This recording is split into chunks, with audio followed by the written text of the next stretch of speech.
Bienvenue à toutes et à tous. Aujourd'hui, on se penche sur un phénomène assez discuté dans le monde du business en ligne. La nation divergente et sa fameuse méthode Traffic Capture. On a regardé pas mal d'articles, des bouts de vidéos, pour essayer de comprendre. L'objectif, c'est quoi? C'est de voir ce qu'il y a derrière. Simple formation ou vraiment ce club privé d'élite dont il parle. On va essayer de décortiquer un peu tout ça. C'est ça, on va essayer de distiller ce que disent les sources. Qu'est-ce qu'ils proposent concrètement dans cette nation divergente? C'est quoi cette méthode Traffic Capture? Et puis surtout, pourquoi ça divise autant? On entend de l'enthousiasme, mais aussi des critiques parfois fortes, genre arnaque. On va regarder les faits, tels que présentés. Alors, d'après ce qu'on a lu, la nation divergente, ça se veut plus qu'une formation, hein. On parle d'un réseau. Un club privé, oui, d'entrepreneurs qui sont déjà actifs. L'idée, c'est de partager des stratégies. Des stratégies concrètes, c'est ça qu'ils mettent en avant. Oui, concrètes et rentables. En temps réel surtout, sur l'affiliation, le SEO, le business automatisé. On oublie les PDF un peu théoriques, là c'est l'action quoi. Effectivement. Et le concept clé, ça semble être l'affiliation divergente. D'après les fondateurs, Sébastien Cizik et Adrien Santoro, c'est une approche qui mise sur la collaboration plutôt que la concurrence pure et dure. L'idée, c'est que si on s'entraide dans le réseau, tout le monde y gagne. D'accord. Les sources insistent pas mal sur l'expérience de Cizik, plus de 20 ans dans le domaine, ancien hacker éthique, devenu entrepreneur, et le style marketing, disons, percutant de Santoro. C'est ça le moteur, si j'ai bien compris. C'est présenté comme ça, oui.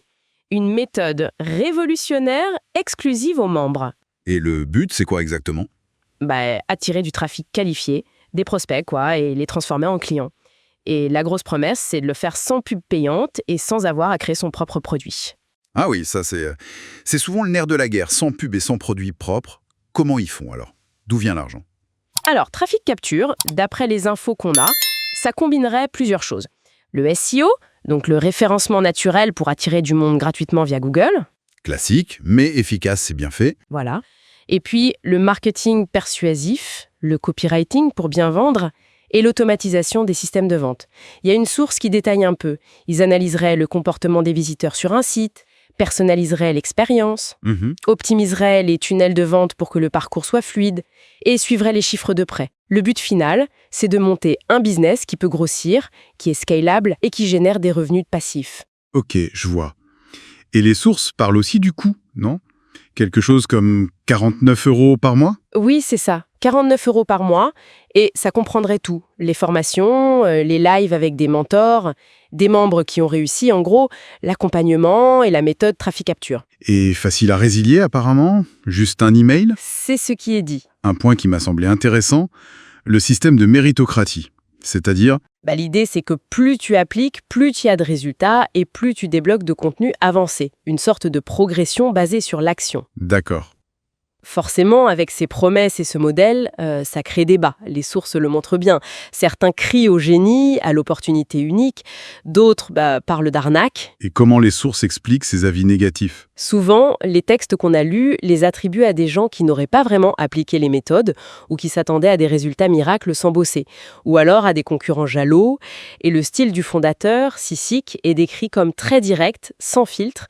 Il dirait la vérité même si ça pique pour motiver les troupes, quoi. Une communication clivante, on peut dire.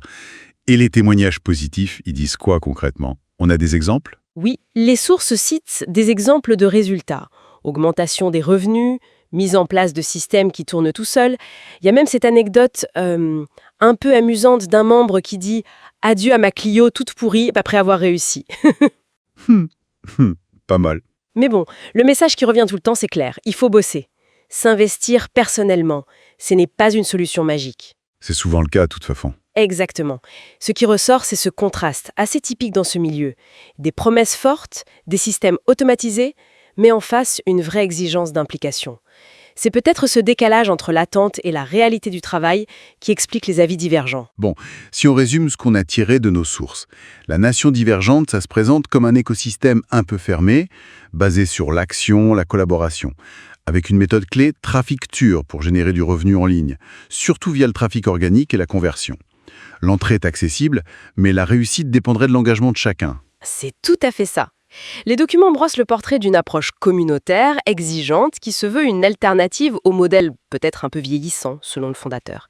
Et ça soulève une question intéressante, suggérée dans les sources d'ailleurs. Ah oui, Laquelle? Est-ce que l'avenir du business en ligne, ce serait ça?